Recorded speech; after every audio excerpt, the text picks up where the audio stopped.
कल वाणी चल रही थी 15 जून सन 1966 की, पहले पेज के अंत में ब्रह्मा को कहते हैं प्रजापिता ब्रह्मा। वो प्रजापिता ब्रह्मा तो यहाँ ठहरा ना, माना जहाँ प्रजा है वहाँ प्रजापिता है। बाम आत्माएं सब एक बाप के बच्चे ब्रदर्स हैं। बाप शिव के साथ रहने वाले हैं। परमात्मा का नाम है शिव और आत्मा का नाम है शालिग्राम। शाली कहते हैं चावल को। चावल में जब तक छिलका है तो जैसे देह अभिमानी पतितात्मा है, छिलका देह भान का उतर जाता है तो शुद्ध आत्मा चावल के स्वरूप माना शालिग्राम जैसी रह जाती है। बाप परमात्मा अलग है और आत्मा अलग है। आत्माओं में देह भान का छिलका चढ़ता है, परम पिता परमात्मा में देह भान के छिलके की बात नहीं, वो तो सदा शिव है। तो आत्माओं का भी रचयिता चाहिए ना। रचयिता किस हिसाब से कहा जाएगा? क्योंकि रचना और रचयिता का संबंध तो साकार में होना चाहिए। आत्मा तो है निराकार, सुप्रीम सोल भी निराकार है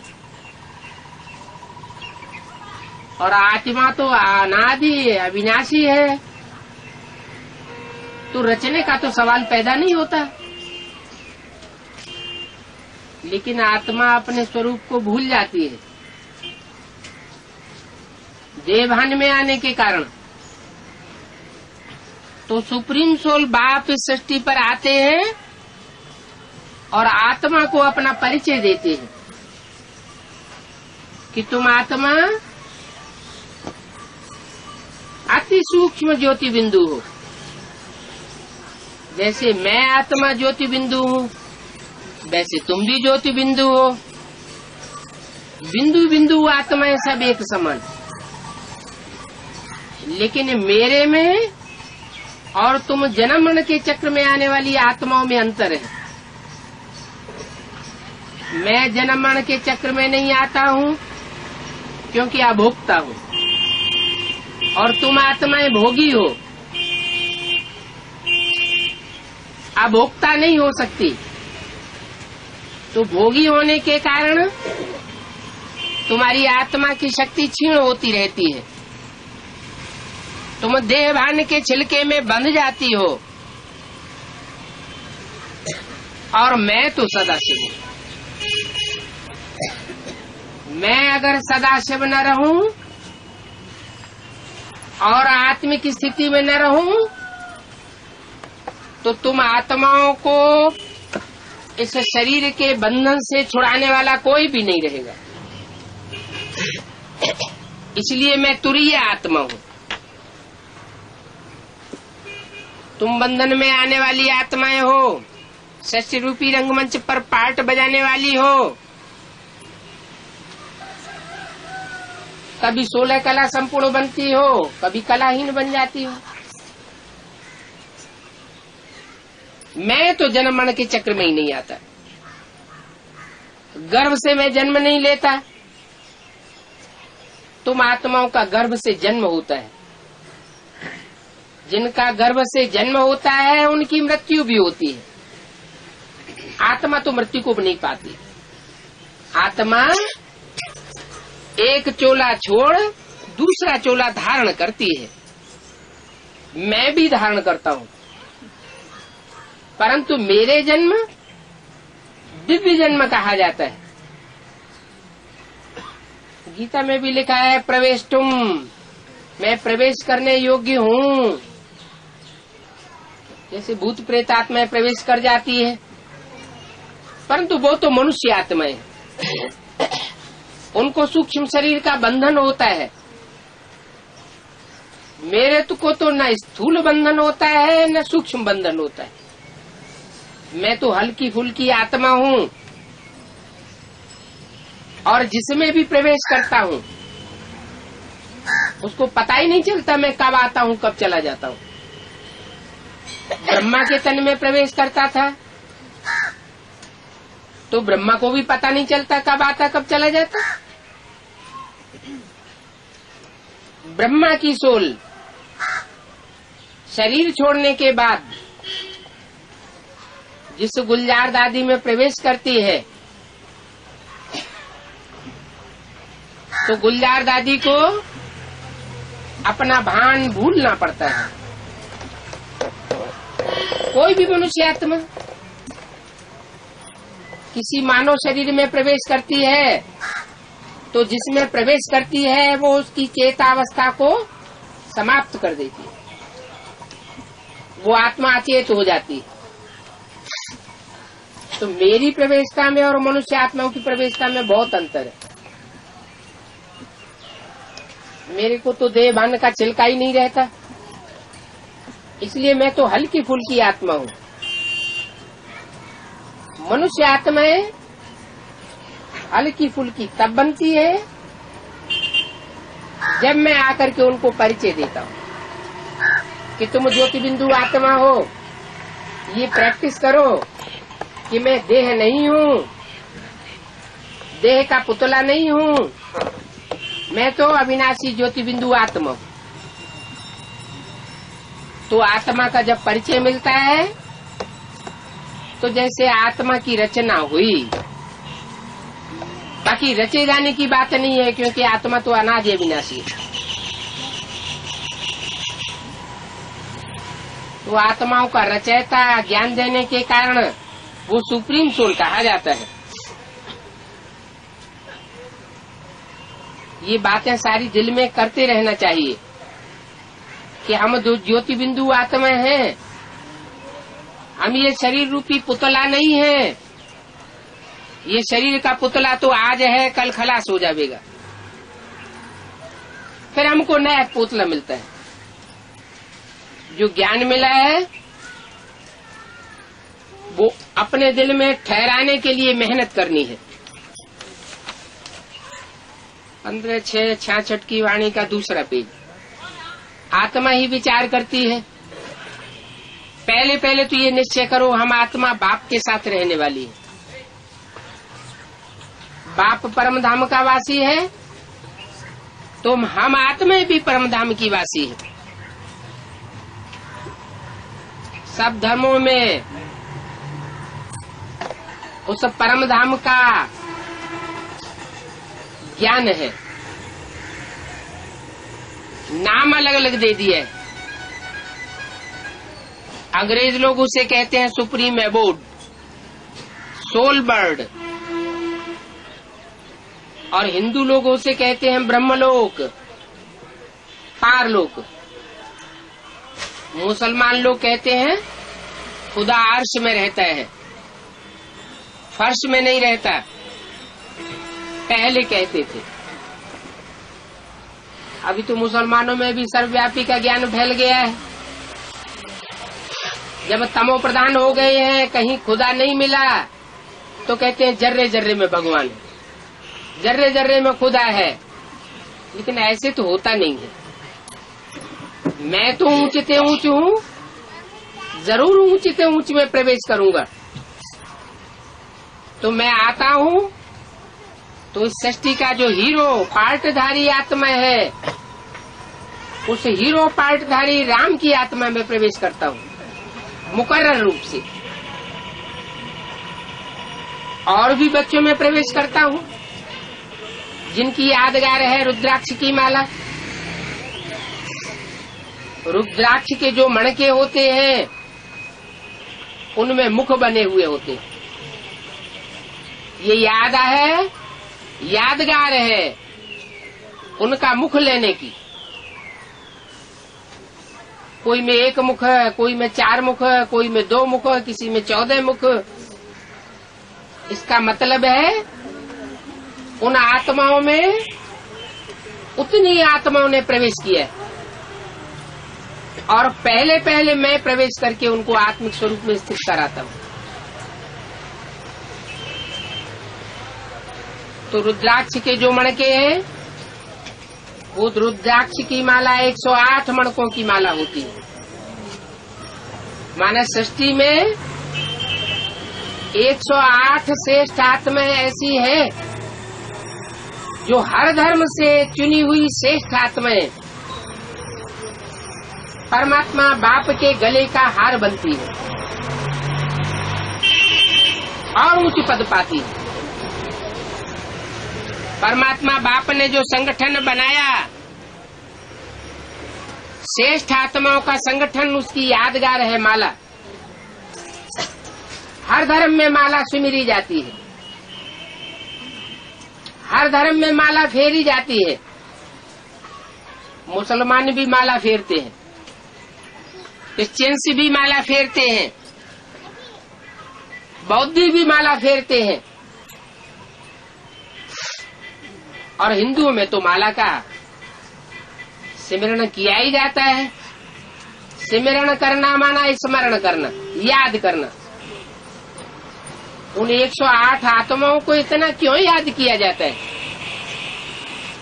जरूर है उन्होंने परमात्मा के कार्य में, सृष्टि रचना के कार्य में, तामसी सृष्टि के विनाश के कार्य में और नई सृष्टि की पालना के कार्य में विशेष सहयोग दिया होगा। तो उन 108 आत्माओं का हर धर्म में माला के रूप में यादगार चली आ रही है। तो निश्चय ये होना चाहिए कि हम बाप के साथ रहने वाली आत्मा है, हम उनके बच्चे हैं, तो हमको जरूर वर्षा मिलना चाहिए। हद का वर्षा हद का बाप देते हैं। लाख करोड़ अरब का वर्षा दे देंगे, बेहद का बाप आकर के बेहद का वर्षा देता है। एक जन्म की सुख शांति का वर्षा नहीं देता है, 21 जन्मों की अखंड सुख शांति का वर्षा देता है। और 21 जन्मों की अखंड सुख शांति के आधार पर जो बाकी बचे 63 जन्म हैं 84 के चक्र में से, उनमें भी सुख शांति का वर्षा स्वतः ही मिल जाता है।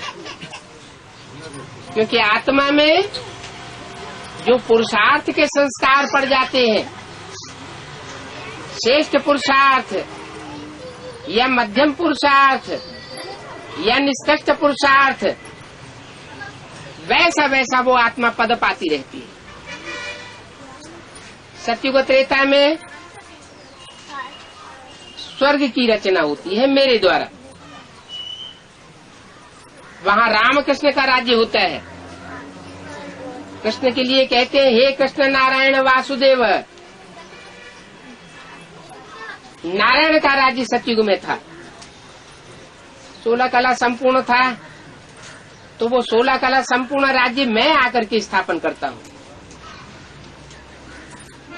ये संपूर्ण वर्षा मैं आकर के देता हूँ। सुप्रीम सोल बाप जरूर सुप्रमेसी का वर्षा देगा। और भी धर्म पिताएं हैं, वो है नंबरवार, इब्राहिम, बुद्ध, क्राइस्ट, गुरु नानक अपने अपने धर्म के फॉलोअर्स को कुछ न कुछ दे करके जाते हैं, लेकिन वो हद की प्राप्ति कराते हैं और मेरे से बेहद की प्राप्ति होती है। तो ऐसे नहीं कि मैं सिर्फ आकर के भारतवासियों को मुक्ति, जीवन मुक्ति का वर्षा देता हूँ। प्रत्येक मनुष्य आत्मा अपने अपने पुरुषार्थ के अनुसार मेरे से ऊंच, मध्यम अथवा नीच प्रकार का वर्षा पा लेती है। मैं खुली छूट देता हूं पूरा पुरुषार्थ करने के लिए। चाहे कोई काना हो, अंधा हो, लूला हो, लंगड़ा हो, गरीब हो, अमीर हो, किसी भी धर्म का हो, किसी भी जाति का हो, किसी भी देश का हो। बाप कहते हैं मैं किसी प्रकार का भेदभाव नहीं करता। ऐसा 500-700 करोड़ मनुष्य आत्माओं की दुनिया में प्रत्येक मनुष्य आत्मा मेरा बेहद का वर्षा लेने की हकदार है। तो जो मेरे बच्चे हैं उनको जरूर पूरा वर्षा मिलता है। मेरे बच्चे हैं पूरे 84 जन्म लेने वाले, ऑलराउंड पार्टधारी हैं। ये भी तुम जानते हो। तुम किससे कहा जाता है?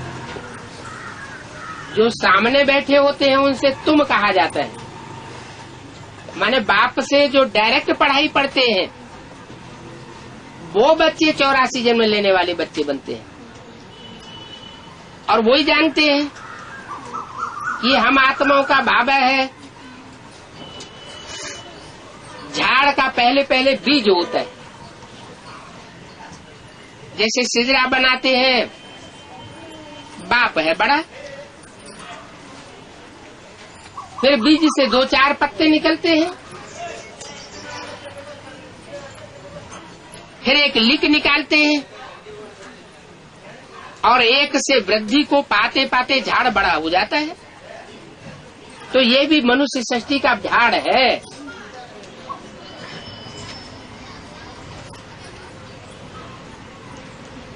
नक्शा होता है ना, फलाने से फलाना निकला, सिजरा कहते हैं। इन फलाने ने फलाने से जन्म लिया। तो तुम बच्चे जानते हो मूल वतन में सभी आत्माएं रहती है। इनका भी चित्र है। ऊंचते ऊंचे है बाप। ऊंचे और नीच का सवाल कहाँ पैदा होता है? आत्माओं की दुनिया में, ब्रह्मलोक में, पारलोक में या इस साकार लोक में? ये साकारी लोक है जहाँ ऊंच और नीच का सवाल पैदा होता है। और धर्म पिताएं हैं नंबरवार, लेकिन ऊंचते ऊंच बाप है वो है जिसको धर्म पिताएं भी मानते हैं, गॉड फादर के रूप में। तुम बच्चों की बुद्धि में भी है। बाबा इस शरीर में आया हुआ है, रूहानी बाप इसमें आए रूहों को पढ़ाते हैं। इसको पढ़ाते हैं। जो देह अभिमान में रह करके पढ़ते हैं वो नहीं पढ़ पाते, उनको पढ़ाते भी नहीं है। जो आत्मा अभिमान में रहते हैं वो ही मेरे से पढ़ाई पढ़ते हैं।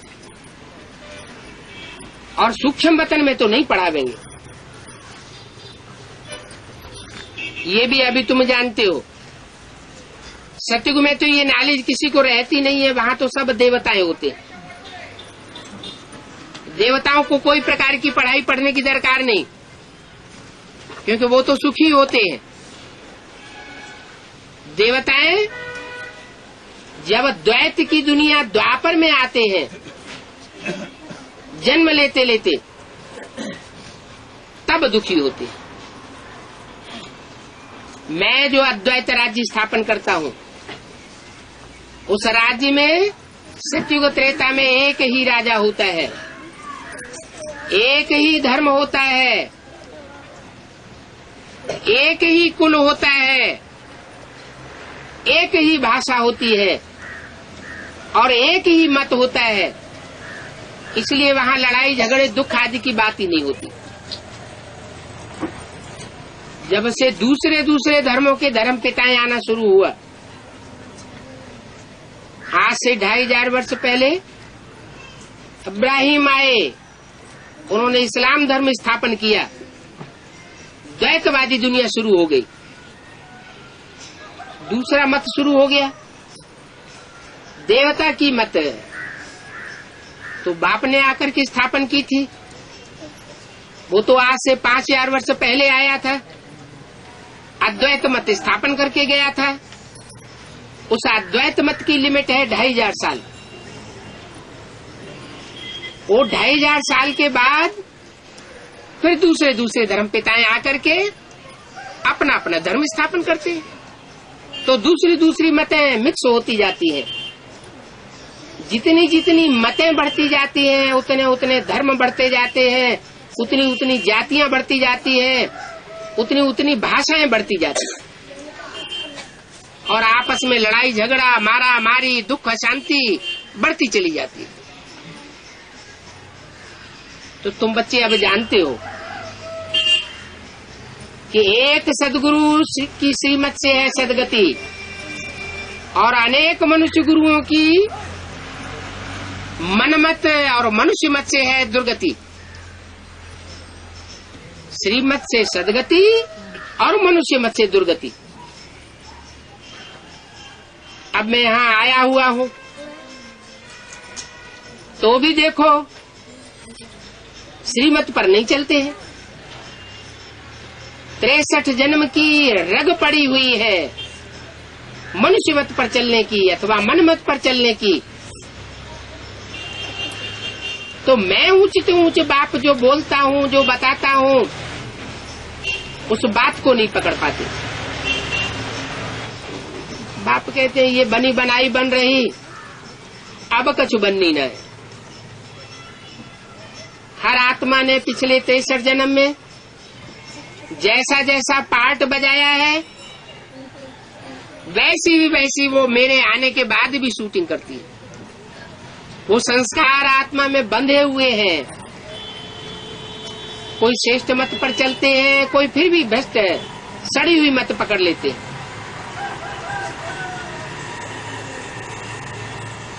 मैं तो आकर के पहली बात बताता हूँ कि तुम आत्मा हो, दूसरों को भी आत्मिक रूप में देखोगे तो माया का वार नहीं होगा। काम क्रोध लोभ मोह अहंकार ये वार नहीं कर सकेंगे। इन बातों को अभी तुम जानते हो। सतयुग में ये नॉलेज किसी को नहीं रहेगी, दरकार ही नहीं। बाप ही संगम पर आए ये नॉलेज देते हैं। इस मनुष्य शस्त्र रूपी झाड़ का नॉलेज कोई को नहीं है। गीता में कहते हैं ऊर्ध्वम मूलम मदः शाखः अश्वत्थम आहोरव्ययम्।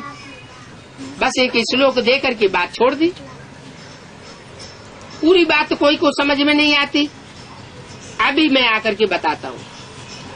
ये मनुष्य शस्त्र रूपी जो झाड़ है इसका बीज है प्रजापिता।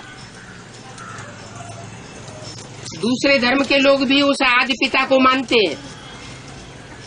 अंग्रेज लोग उसे कहते हैं एडम, मुसलमान लोग उसे कहते हैं आदम,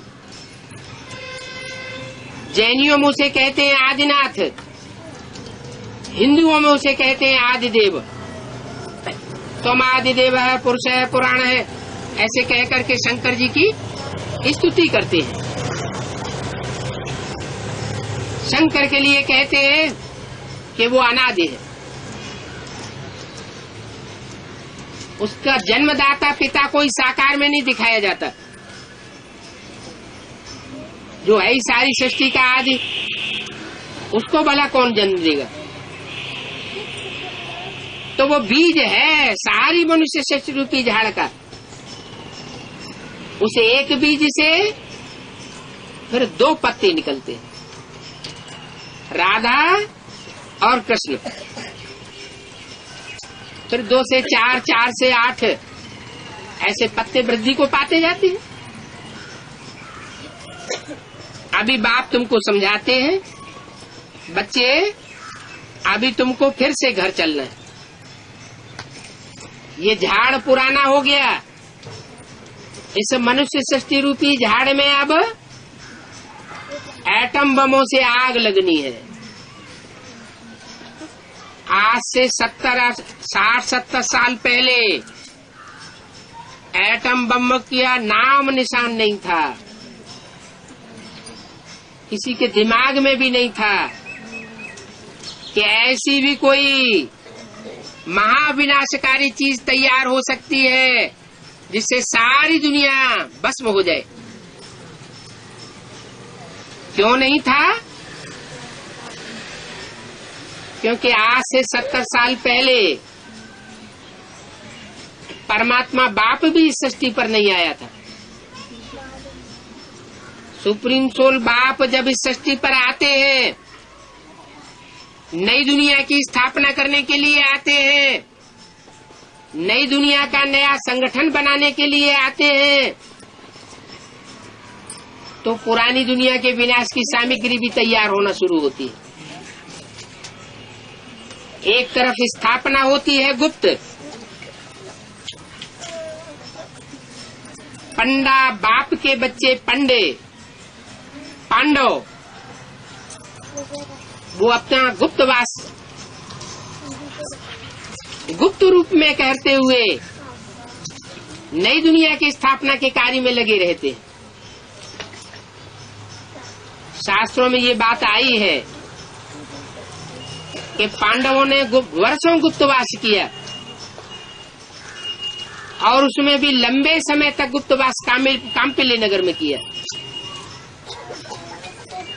वो काम्पिल्य नगरी आज भी मौजूद है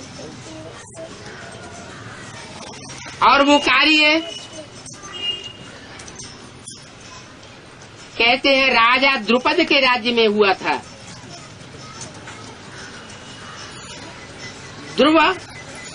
ध्रुव जिसका पद है उसका नाम दे दिया है ध्रुव पद, बिगड़ करके हो गया द्रुपद। उनकी बेटी का नाम द्रौपदी रख दिया। वास्तव में वो था ध्रुवपदी, जिसका पद संसार में ध्रुव है। चाहे कितने भी माया के तूफान आवे, लेकिन उसका पद मिट नहीं सकता। इतनी पावर भरी हुई है उस जीवन रूपी नैया में। कहते हैं उस द्रौपदी का जन्म काम्पिल्य नगर में यज्ञ कुंड से हुआ था। अब ऐसा कोई यज्ञ कुंड नहीं होता जिसमें स्वाहा स्वाहा करने से कोई मनुष्य पैदा हो जाए। ये तो यज्ञ कुंड है ज्ञान का। ज्ञान यज्ञ कुंड में से वो द्रौपदी प्रत्यक्ष होती है, मन प्रत्यक्षता रूपी जन्म लेती है। जैसे बच्चा पहले गुप्त होता है, गर्भ में होता है, बाद में जब बाहर आता है तो प्रत्यक्ष होता है, माने कहा जाता है कि जन्म लिया। तो ऐसे ही जब तक वो परमपिता परमात्मा इस सृष्टि पर गुप्त पार्ट बजा रहा है गुप्त पांडवों के साथ, तब तक वो प्रत्यक्षता नहीं हो सकती द्रौपदी की। और जब वो गुप्त पार्ट प्रत्यक्ष होता है तो पांडव भी प्रत्यक्ष हो जाते हैं, द्रौपदी भी प्रत्यक्ष हो जाती है और बाप भी संसार में प्रत्यक्ष हो जाता है। वो बाप है मनुष्य सृष्टि का पिता, एडम आदिदेव। वो एक के प्रत्यक्ष होने से फिर नंबरवार माला के 108 दाने भी प्रत्यक्ष होने लग पड़ते हैं। वो है फर्स्ट क्लास माला। फिर नंबरवार मालाएं हैं, 1008 भी कहा जाता है। ब्रह्मा की 1000 भुजाएं, फिर 16108 भी कहा जाता है। इस सृष्टि रूपी रंगमंच पर विशेष राज परिवार जिसकी बाप आकर के स्थापना करते हैं, जो जन्म जन्मांतर राजाई पाते हैं। ये राजाई देने का कार्य, राजाई की पढ़ाई पढ़ाने का कार्य और कोई मनुष्य गुरु नहीं कर सकता। न वो राजयोग सिखा सकते हैं, परमात्मा बाप ही आकर के राजयोग सिखाता है और जन्म जन्मांतर की राजाई प्रदान करता है आत्माओं को। तो वो 16,108 की माला भी प्रसिद्ध है। जो प्राचीन प्राचीन मंदिर हैं उसमें बड़ी गरारी के ऊपर है वो 16,108 की माला रखी रहती है। 4 4 8 8 10 10 मनुष्य मिलकर के उसको खींचते हैं। उस खींचने का मतलब हुआ कि 108 की माला तो एक एक को एक एक बैठ करके समझाता है और एक एक की बुद्धि को परमात्मा की तरफ आकर्षित करता है। माना व्यक्तिगत ज्ञान देने से व्यक्तिगत जो पावर मिलती है परमात्मा से, उससे 108 की माला तैयार होती है। और जो 16,108 की माला है वो उन आत्माओं की माला है जो हर धर्म से खींची हुई श्रेष्ठ आत्मा है और उनको संगठित रूप में खींचना पड़ता है। 4 4 8 8 मिलकर के उन आत्माओं को ज्ञान में खींचते हैं। अब ये कार्य चल रहा है, मालाएं तैयार हो रही हैं। बड़ी से बड़ी माला है 9 लाख की, 9,16,108 नई सृष्टि की आबादी होगी। आज की दुनिया की पॉपुलेशन है 500-700 करोड़। ये 500-700 करोड़ सब खलास हो जाने वाले हैं। एटॉमिक बमों का विस्फोट होगा और पृथ्वी का बैलेंस बिगड़ जाएगा। भूकंप आएंगे और उन भूकंपों में ये बड़ी बड़ी महलमानियां अटारियां जो आज माया का पंप एंड शो पिछले 100 वर्ष के अंदर देखने में आ रहा है, वो सब खलास हो जाना है। सृष्टि की आबादी 9 लाख रहेगी। 500-700 करोड़ में से 1 करोड़ भी नहीं रहेगी। 1 करोड़ का भी 10वां हिस्सा 9 लाख जाकर के आबादी रहेगी। और इतने जो धर्मखंड इस सृष्टि पर फैले हुए हैं, इब्राहिम का स्थापन किया हुआ इस्लाम धर्मखंड, अरब देश, अफ्रीका, ये भी समुद्र के गर्त में समाये जाएंगे। क्राइस्ट के आने के बाद समुद्र के गर्त से बाहर आने वाला क्रिश्चियन धर्मखंड, यूरोपीय देश, अमेरिका, वो भी समुद्र के गर्त में समाये हुए थे। जब ये धर्म आए, इनकी जनसंख्या बढ़ी, तो ये धर्मखंड भी समुद्र से ऊपर आ गए। महात्मा बुद्ध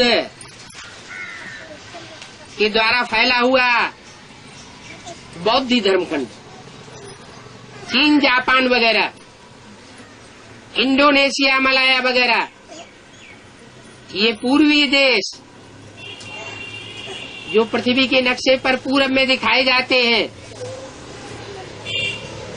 ये आज से 250-2000 साल पहले पृथ्वी के नक्शे पर नहीं थे।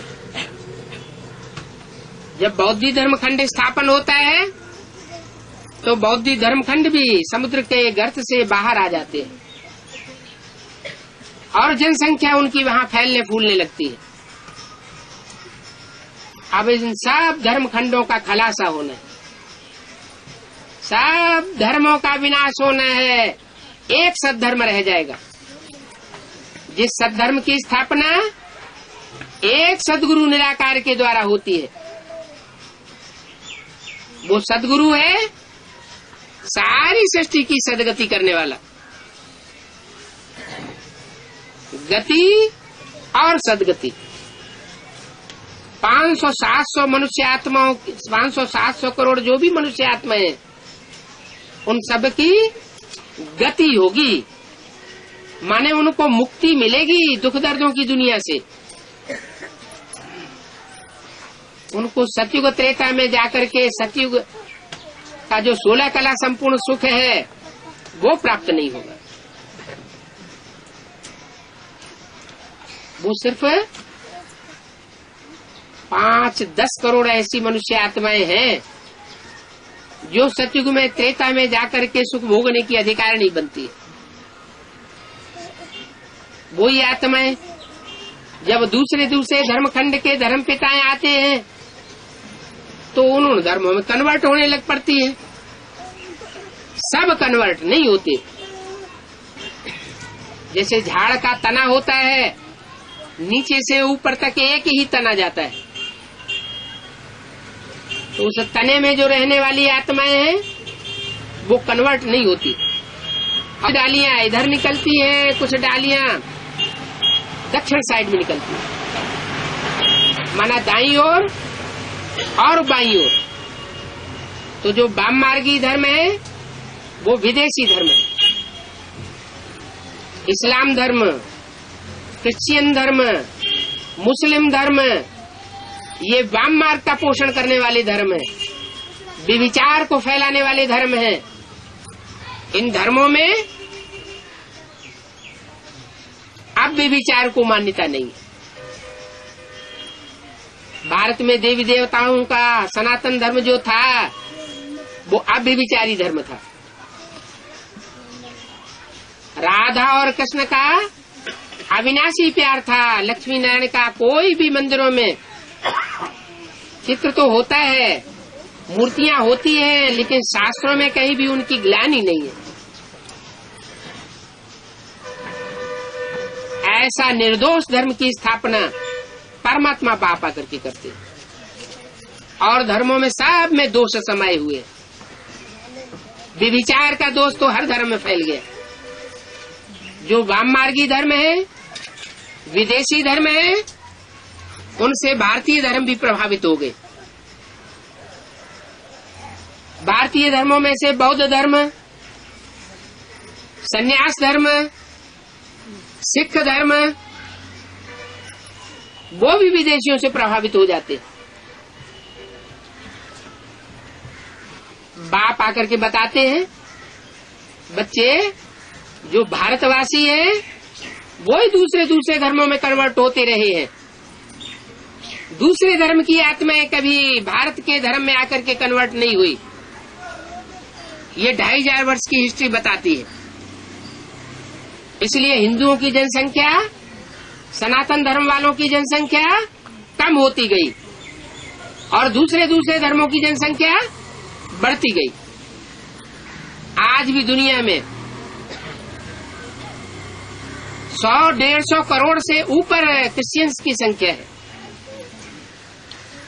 लगभग इतनी ही इस्लामियों, मुसलमानों की जनसंख्या है। और हिंदू सिर्फ भारत में ही सिमट कर रह गए। क्या कारण है? कारण यही है कि जो देवी देवता सनातन धर्म की आत्माएं हैं, उनमें से ज्यादा हिस्सा एक ऐसा है जो दूसरे धर्मों से प्रभावित हो जाता है। जो आया उसी को सर झुका दिया। ये भारत की विशेषता रही है कि सब धर्मों के यहाँ मान्यता प्राप्त की गई है। हर धर्म ने आकर के यहाँ अपना सिक्का जमाया है। भारत माता पिता का देश है। सारी सृष्टि का जो माता पिता है, एडम ईव, आदम हवा, आदिदेव आदि देवी, वो यहाँ से विख्यात होते हैं। क्योंकि भारत में ही भगवान आते हैं, भारत में ही आकर के सनातन धर्म की स्थापना करते हैं।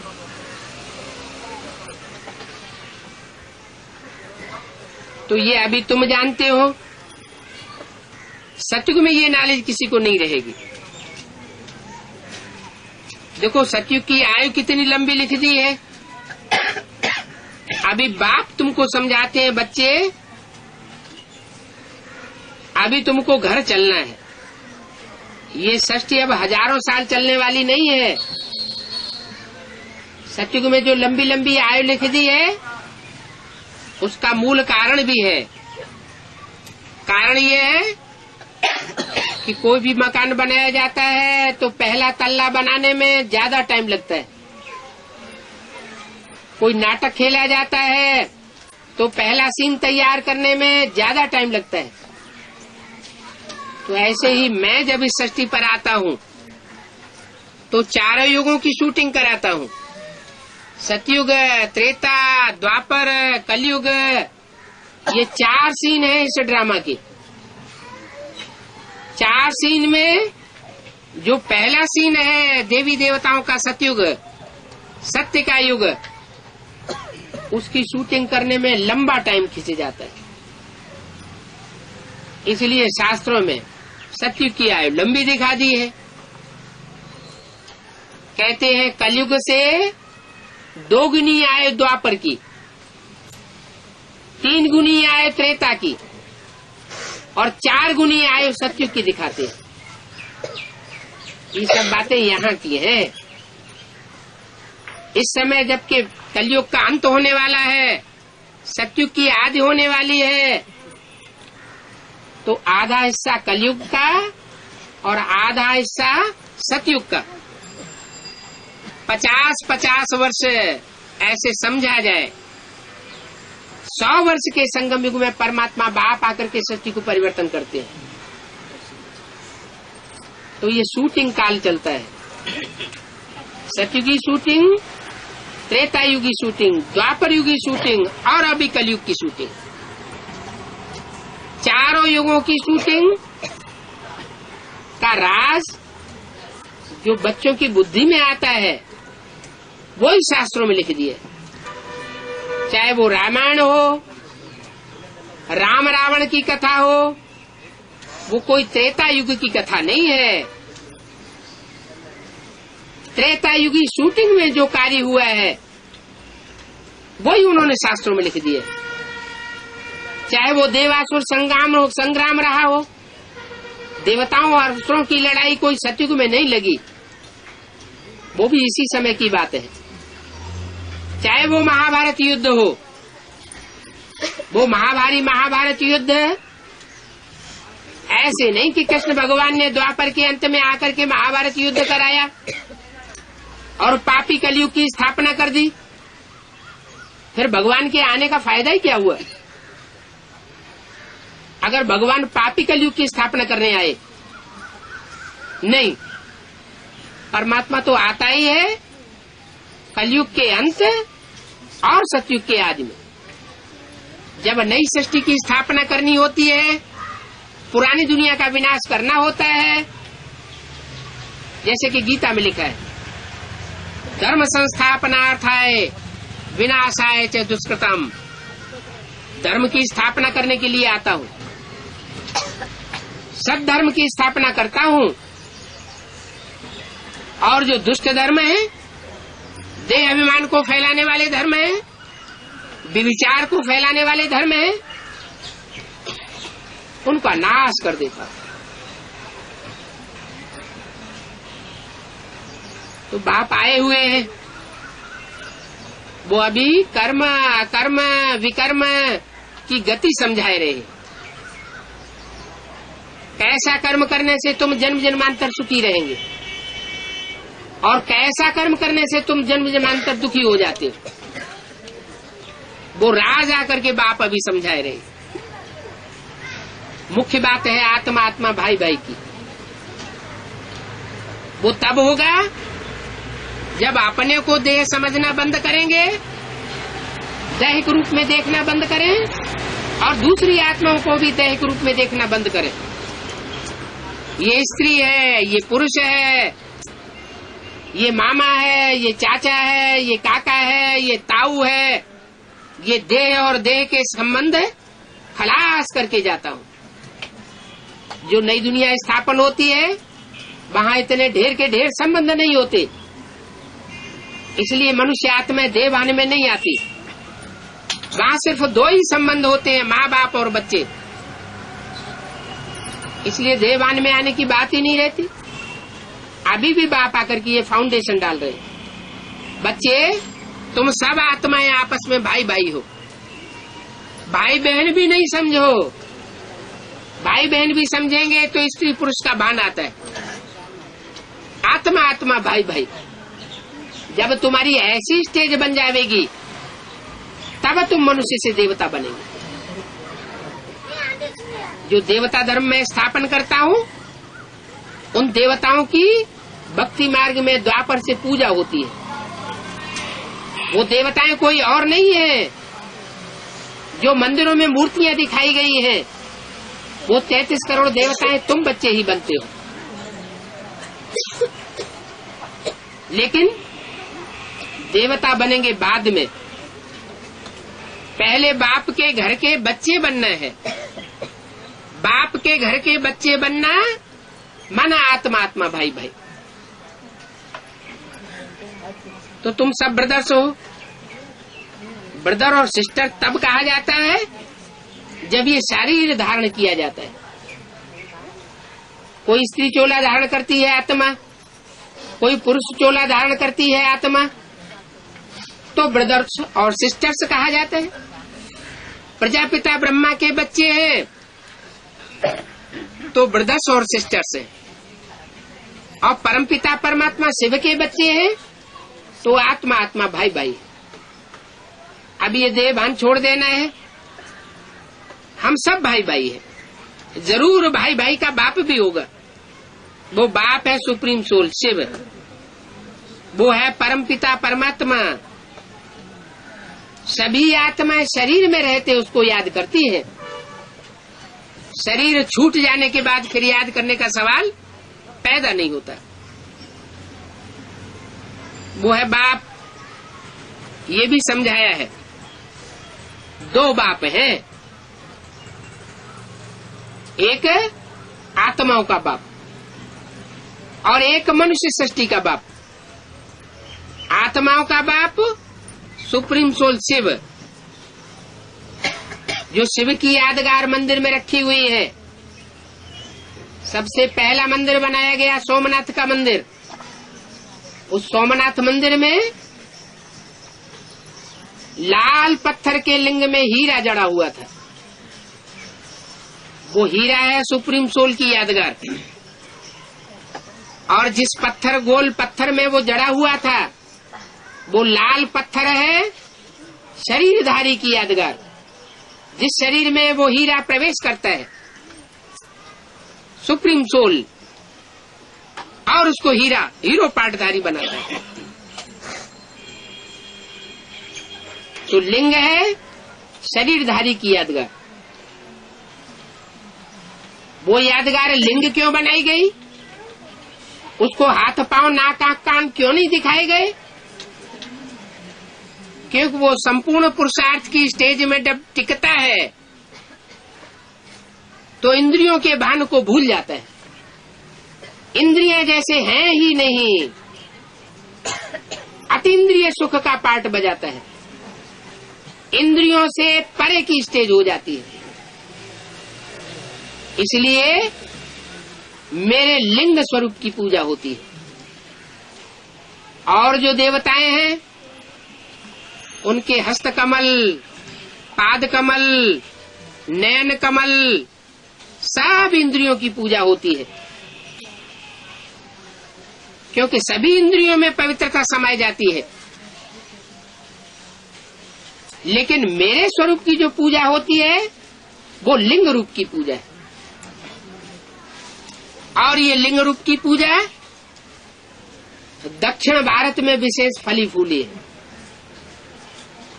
तो दक्षिण भारत के लोग जरूर इस बात को ज्यादा जल्दी पहचान जाते हैं कि शिव क्या है, कैसे सृष्टि पर आता है, कैसे पाठ बजाता है, कैसे पतितों को पावन बनाता है। उत्तर भारत के लोग आज भी अनभिज्ञ हैं। बेचारे नहीं जान पा रहे हैं। भले परमात्मा बाप की जन्मभूमि उत्तर भारत में मनाई जाती है, लेकिन उत्तर भारत के लोग अभी भी अनभिज्ञ हैं, अंधेरे में हैं। और दक्षिण भारत के लोग जो कि भाषा भी नहीं जानते,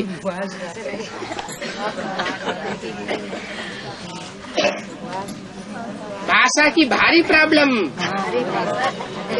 फिर भी भगवान को पहचान लेते हैं। भगवान आकर के हिंदी में बोलता है, दक्षिण भारत में ही जानते ही नहीं। तो भी उसका जो स्वरूप है, मैं जो हूँ, जैसा हूँ, जिस रूप में पार्ट बजाए रहा हूँ, उस रूप को मेरे बच्चे ही जानते हैं। तो बोला दो बाप हैं, एक बिंदु बिंदु आत्माओं का बाप और दूसरा है मनुष्यों का बाप, मनुष्य सृष्टि का बाप।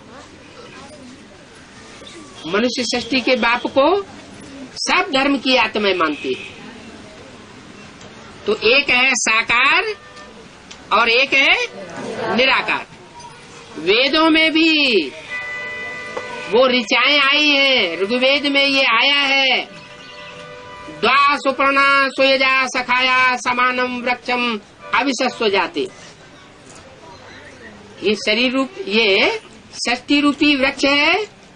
इस षष्टि रूपी वृक्ष पर दो पक्षी विराजमान है, एक साकार है और एक निराकार है, एक भोगी है और एक अभोक्ता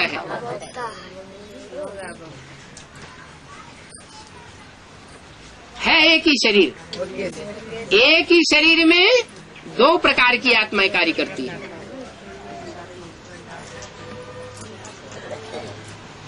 तो सभी आत्मा रूपी बच्चे अपने शरीर में रहते हुए उस अभोक्ता बाप को याद करती है। वो है बाप। ये भी समझाया है कि एक को याद नहीं करते हैं, साकार और निराकार दोनों के मेल को याद करते हैं। सत्य को त्रेता में कोई याद नहीं करता। क्यों नहीं याद करता? क्योंकि बाप का वर्षा सुख मिल जाता है। दुख में सुमिरन सब करे, सुख में करे न कोई। सुख की सृष्टि में कोई परमात्मा बाप को याद नहीं करता। जब द्वैतवादी धर्म आते हैं तब दुख की शुरुआत होती है, और जब जास्ती दुख बढ़ता है तो भक्ति बहुत बढ़ जाती है। जो दुखी बच्चे हैं वो बहुत याद करने लग पड़ते हैं। ये पतित दुनिया में सब पतित है, एक भी पावन देवता नहीं है, एक भी मनुष्य आत्मा ऐसी नहीं है जो ये कहे कि मैं किसी को दुख नहीं देता।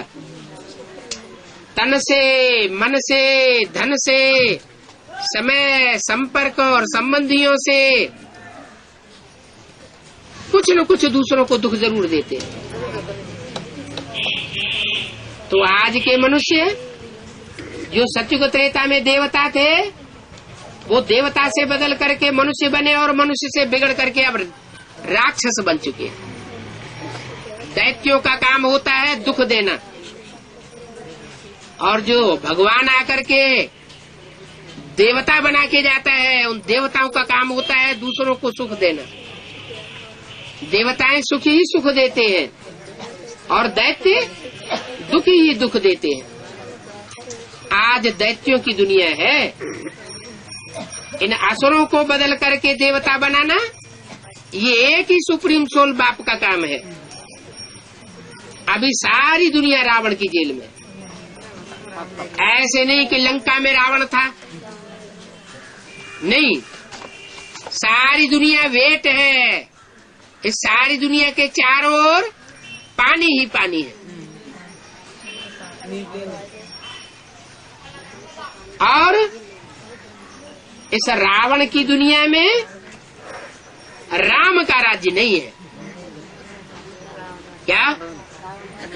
राम वाली आत्मा तो है, हीरो पार्टधारी है, लेकिन उसके लिए बोला है सुबह का अमीर और शाम का फकीर।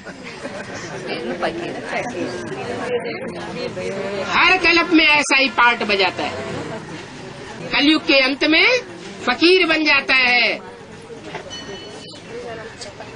और नई दुनिया की शुरुआत में विश्व का मालिक बन जाता है। इसलिए स्लोगन दिया हुआ है, शंकर विश्वनाथ कहलाते, राधा कृष्ण उन्हीं से आते। क्या? सारे विश्व का नाथ कौन बनता है? हिटलर नहीं बनता, नेपोलियन नहीं बनता, मुसोलिनी नहीं बनता। हिस्ट्री में इनकी बातें आई हैं कि ऐसे ऐसे महत्वाकांक्षी दूसरे धर्मों में हुए हैं जिन्होंने इच्छा की कि हम सारी दुनिया पर विश्व में राज्य करेंगे, लेकिन वो सारी दुनिया में विश्व पर राज्य नहीं कर सके, बीच में ही मर मिलाए के चले गए। ये तो एक सुप्रीम सोल बाप ही है जो आकर के ऐसी पढ़ाई पढ़ा रहा है, ऐसा राजयोग सिखा रहा है, जिस राजयोग को सीख करके सारी सृष्टि पर राजाई प्राप्त कराने का पुरुषार्थ कराया जा रहा है। अब जो जैसा पुरुषार्थ करे वैसा जन्म जन्मांतर का राजा बने। कोई ऐसे भी होंगे जो सम्राट बनेंगे, कोई ऐसे भी होंगे जो जन्म जन्मांतर राजाएं बनेंगे, छोटे बड़े राजाएं बनेंगे। कोई ऐसे होंगे जो राजकुल में जन्म तो लेंगे लेकिन राजा नहीं बनेंगे, राजकुमार राजकुमारी बनकर के रह जाएंगे। तो ये प्राप्ति परमात्मा बाप आकर के कराए रहे। ओम शांति।